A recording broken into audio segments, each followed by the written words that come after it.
शक था कि रॉन किसी नए जुर्म की प्लानिंग कर रहा है, लेकिन सैम को पता नहीं था कि कोई उस पर भी नजर रखे हुए है। दो आंखें जो छुरी की तरह तेज थी।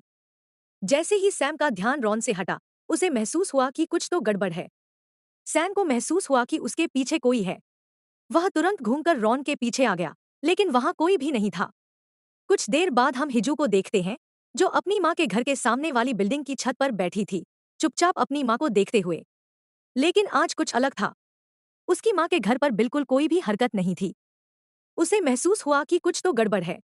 अब हिजू ने हिम्मत जुटाकर अपनी माँ के घर जाने का फैसला किया, लेकिन वहां पर उसे अपनी माँ की लाश मिली। वह अपने दूसरे पति की मौत के बाद से पूरी तरह टूट गई और इस दर्द में चल बसी।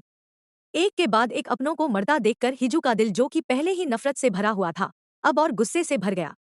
उसने अपने दिमाग में हर चीज का जिम्मेदार रॉन को माना, इसीलिए रॉन को सजा देना बहुत जरूरी था। लेकिन उस दूसरे हत्यारे, जॉन, का पता लगने के बाद हिजू के मन में अब शक पैदा हो गया था। जब हिजू ने रॉन के पुराने केसेस की फाइल्स देखीं, तब उसे समझ आया कि कातिल सिर्फ एक नहीं था, शायद ये दोनों तब मिलकर काम कर रहे